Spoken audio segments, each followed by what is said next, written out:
Hello, my name is Thomas Pereno, and I'm going to speak to you about basic ventilator settings. There are a few settings common between conventional modes of ventilation.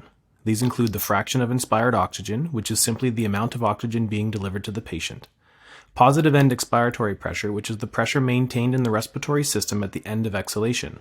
The purpose of setting PEEP is to try and maintain an open lung by preventing atelectasis. Trigger sensitivity is the criteria used by the ventilator to determine if the patient is making an effort. The two options available on conventional modes of ventilation are flow trigger and pressure trigger. Flow trigger is a change in baseline flow measured in liters per minute that is required for the ventilator to determine if a breath has been requested by the patient. Pressure trigger is the change in baseline pressure measured in centimeters of water that is required for the same purpose. These three settings are present on the three most common conventional modes of ventilation. The three most common modes are volume assist control, pressure assist control, and pressure support. And this table is a summary of how these three modes are different. Please note this is a very basic generalization of the volume, flow, and pressure differences related to each mode, but it is the basic understanding required for this video. These differences will be described later when discussing considerations for each mode. There are minimum settings and targets that can and pressure support. And this table is a summary of how these three modes are different. Please note this is a very basic generalization of the volume, flow, and pressure differences related to each mode, but it is the basic understanding required for this video. These differences will be described later when discussing considerations for each mode. There are minimum settings and targets that can be considered for mechanical ventilation with any mode. FiO2 can only be set as low as the fraction of oxygen in the atmosphere, 21%. PEEP is generally set at a minimum level of 5 centimeters of water. Tidal volume should be set between 6 and 8 milliliters per kilogram of ideal body weight. Ideal body weight is the patient's predicted weight based on height and birth gender, not their actual body weight. The respiratory rate when using assist control modes, I will describe in a moment, should be set at least high enough to achieve a minute ventilation that is predicted for the patient, or set even higher if the patient has a known acid-base disturbance at the time of intubation. Predicted minute ventilation can be determined by multiplying ideal body weight of the patient by 100 milliliters per minute. In this example, an ideal body weight of 70 kilograms leads to a predicted minute ventilation required of 7 liters per minute. Adjustments made based on blood gas analysis or pulse oximetry will be discussed later. Volume assist control is the first mode I will discuss. Assist control modes share the common setting of requiring a frequency, which is respirations per minute. It is the minimum breathing frequency, and patients can trigger some of the breaths, all of the breaths, and more breaths than what is set by the ventilator if they would like. If the trigger sensitivity criteria is met, the ventilator will deliver a breath to the patient. If there is no trigger criteria being met, the ventilator will deliver a breath at the set frequency. When patients begin to actively interact with the ventilator, a trial of a spontaneous mode such as pressure support should be considered. Tidal volume is the volume delivered to the patient in milliliters. The acceptable range, as already mentioned, is between 6 to 8 milliliters per kilogram. Flow is the speed at which the tidal volume is delivered, and once the target volume is reached, the breath delivery has ended. A normal setting for flow is between 50 and 60 liters per minute. This minimizes any discomfort when patients begin making spontaneous efforts. An inspiratory pause is a setting typically found in the volume assist control modes, and it allows for a short pause to be set at the end of inspiration, and this functions to distinguish between pressure related to the resistive pressure and the elastic pressure. Resistive pressure is due to the endotracheal tube and airways, and elastic pressure is due to the stiffness of the lung and/or chest wall. Let's first review the settings common to all modes. The PEEP is set at 5 centimeters of water. The FiO2, which is entered as a percent rather than a fraction in this example, is 30%. The trigger sensitivity is flow, and it is set at 2 liters per minute. Now we'll look at the settings specific to volume assist control. In this example, the patient's ideal body weight is 70 kilograms. With the tidal volume set to 490 milliliters, it is equal to approximately 7 mils per kilogram of ideal body weight. The frequency is set to 14 breaths per minute, and this gives us a minute ventilation, which commonly has the label VE, of approximately 7 liters per minute, which is the predicted value of minute ventilation based on the patient's ideal body weight. The flow is set to 60 liters per minute, which is the maximum recommended setting for flow. A flow of 60 liters per minute is equal to 1 liter per second when you divide it by 60 to convert. which makes it easy to determine the inspiratory time to deliver 490 milliliters, or 0.49 liters, in this example, would be delivered in 0.49 seconds. Now, 0.49 seconds is considered quite a short inspiratory time. Typically, it should be between 0.75 and 1 second. And there are a few ways to lengthen the inspiratory time when using volume assist control. One is to simply lower the flow rate. In this example, as you lower the flow rate, you can see its impact on the inspiratory time. Please remember that the setting should be between 50 and 60 liters per minute. We'll return it back to 60. Another way to increase inspiratory time would be to change the pattern. Some ventilators allow you to choose different flow patterns. If I choose decelerating, this means the peak flow will be 60 liters per minute, but then it will slow down over time, which of course will extend the time required to deliver the 490 milliliters. If I use further deceleration, you can see it extends the time even longer.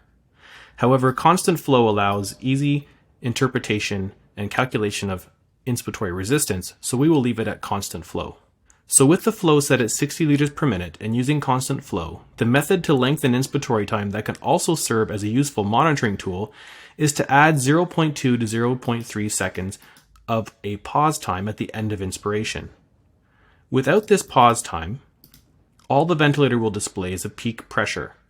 However, with the pause time, there will be a moment of zero flow that will deliver a plateau. Let's watch the screen over here as we change. Currently, you can see that there is only a peak pressure being demonstrated, and this includes resistive and elastic pressures, and we can't distinguish between how much of this is resistance and how much is due to the stiffness of the lung. So let's add a pause.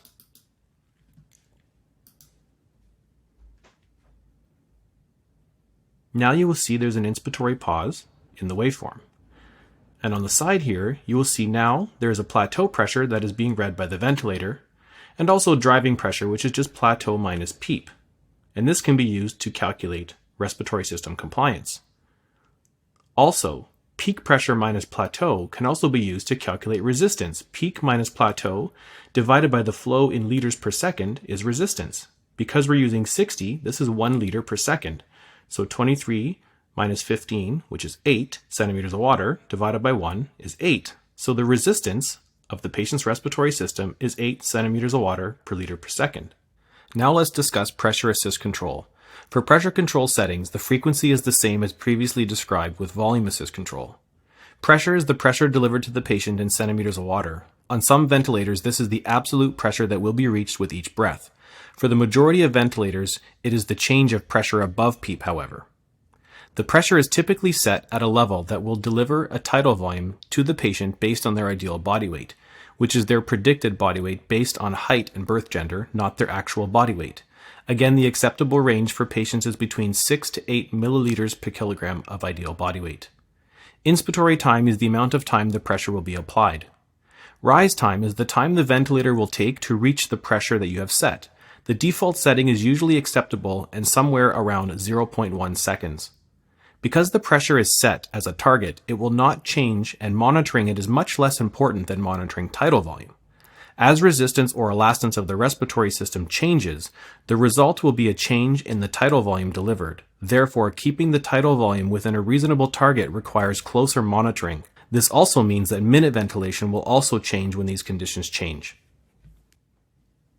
As you can see in the graphics, the pressure waveform is at the bottom, and the pressure is being maintained at a setting of 12 centimeters of water above PEEP, and it's being maintained there for 0.8 seconds.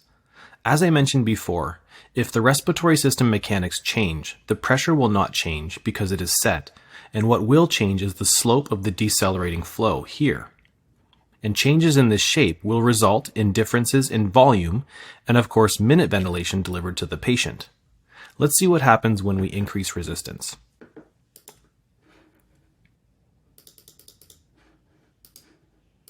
Watch the shape of the flow change on the next breath.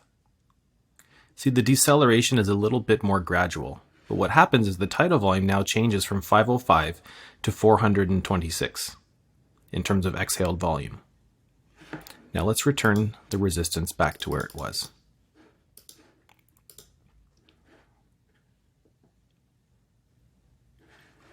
Watch, the exhaled volume will come back again.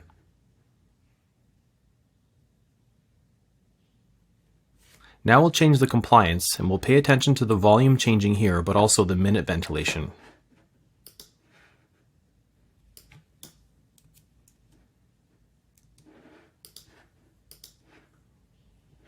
Let's watch the volume as the compliance changes. Notice the shape change. It becomes much more rapidly decelerating. The tidal volume has dropped, and as you watch the minute ventilation, it will update breath by breath and become lower. This, of course, would cause a change in your arterial pH as CO2 rises. Now let's talk about breath timing. Every time the flow rate, inspiratory pause, shape pattern, inspiratory time, or respiratory frequency is changed, you must evaluate the time left to exhale. And the simplest parameter to determine whether there is sufficient time to exhale is the inspiratory to expiratory ratio. In general, if inspiratory times less than 1 second are used, the IE ratio is not a concern until the respiratory rate or frequency is greater than 20 breaths per minute, or if the patient has severe expiratory flow limiting conditions such as a severe asthma exacerbation or COPD. When the respiratory frequency is greater than 20, we must ensure the resulting IE ratio is at least 1 to 2 or higher, as there may not be sufficient time to exhale the delivered tidal volume. An easy visual assessment can determine if the IE ratio is no longer sufficient after increasing respiratory rate if there is evidence of air trapping indicated by a lack of expiratory flow reaching 0 as shown here. And please keep in mind that even though the settings you have used in assist control modes provide an appropriate IE ratio, if the patient begins to trigger the ventilator above the set rate, the IE ratio will be changed, and the patient should be assessed for liberation and/or weaning if this continues. I've now added spontaneous breathing to the patient on pressure assist control. Now, on many ventilators, it is easy to notice a little dip in pressure prior to the onset of the breath.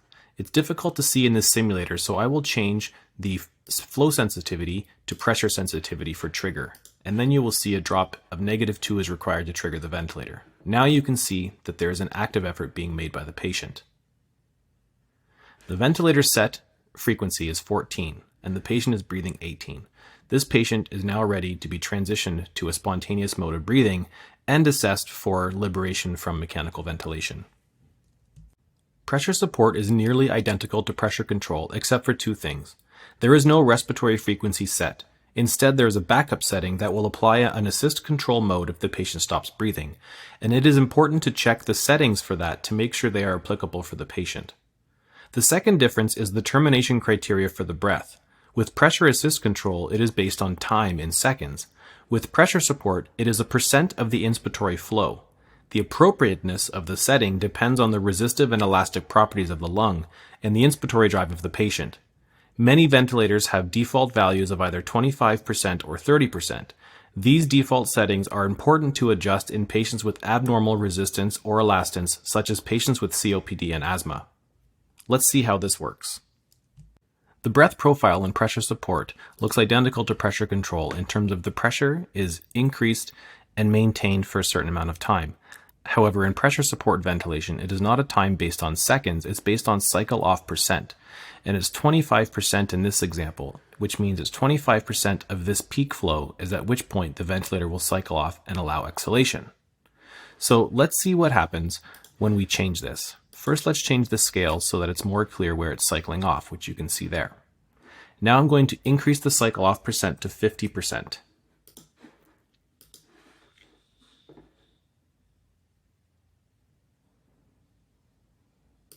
Now you can see this breath was still at 25% cycle off of the peak flow, whereas here it's 50% of the peak flow. So halfway between peak and baseline of 0, it cycled off at 50%.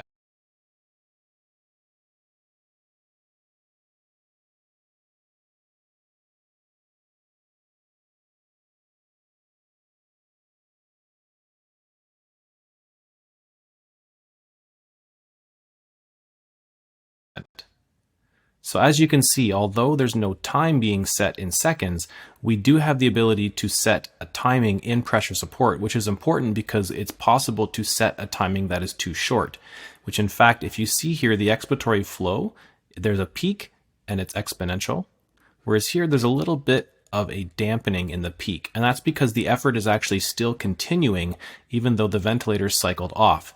This is a form of desynchrony or asynchrony called premature cycling or short cycling. So the ventilator is cycled off before the patient was done the effort. CPAP is continuous positive airway pressure.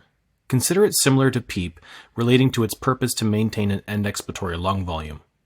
Many ventilators do not have a specific mode called CPAP, rather it is delivered by simply turning the pressure support level in pressure support ventilation down to 0, and what you have left is a constant pressure in the system based on your PEEP setting. Flow is delivered to the patient by the machine in order to maintain the set pressure. It does not directly provide support to reduce inspiratory workload, but if it maintains end expiratory lung volume, it can help to minimize workload due to atelectasis. Here's an example of CPAP. The pressure is set at 5 centimeters of water, and it's constantly delivered. The pink line here represents patient effort, which generates negative pressure in the pleural space. As you can see, with each effort, the machine maintains pressure by providing flow, and therefore tidal volume. Let's review some of the special considerations for monitoring, specifically between volume assist control and pressure assist control. In volume assist control, because flow is controlled and tidal volume is the target, the pressure generated depends on the resistance and elastance of the respiratory system. Peak pressure and plateau pressure is extremely important to monitor. Abnormal resistance and elastance due to ARDS, COPD, asthma, intra-abdominal hypertension, and other conditions will result in high levels of peak and/or plateau pressure.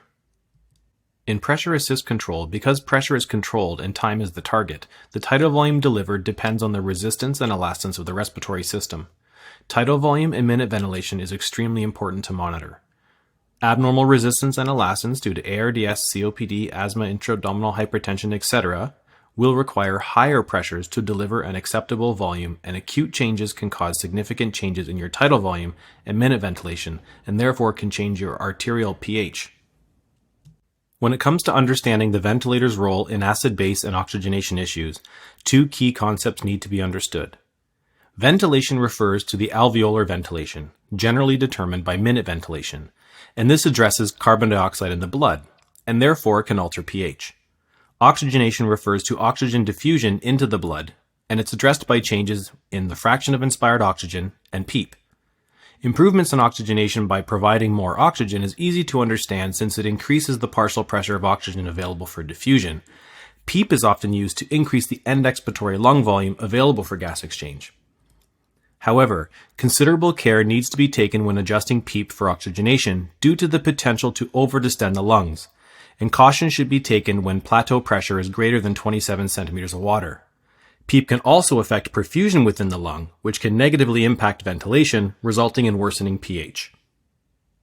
Oxygenation is classified by severity, and when the SpO2, or saturation, is well correlated with arterial blood oxygen levels, it can be used to estimate PaO2, which is the partial pressure of arterial oxygen.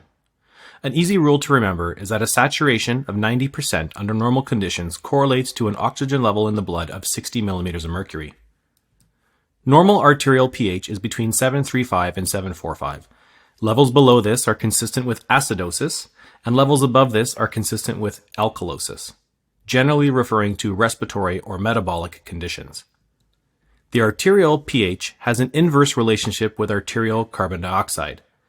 If the carbon dioxide in the blood increases, pH will decrease. If carbon dioxide is reduced, the pH will increase. These are considered respiratory disturbances. The pH has a direct relationship with arterial bicarbonate. If bicarbonate increases, pH will increase. If bicarbonate decreases, pH will also decrease. These are considered metabolic disturbances. The simplest thing to remember, regardless of whether the issue is carbon dioxide or bicarbonate, or respiratory or metabolic, is that there is a direct relationship between the pH in the blood and minute ventilation. If you want to increase the pH of the blood, increase your minute ventilation. If you want to decrease the pH in the blood, decrease the minute ventilation. But please note, controlling for metabolic acidosis can be challenging when the increase in minute ventilation that is required results in a carbon dioxide level in the blood less than 30 millimeters of mercury. Levels this low are not advised and may impact cerebral perfusion.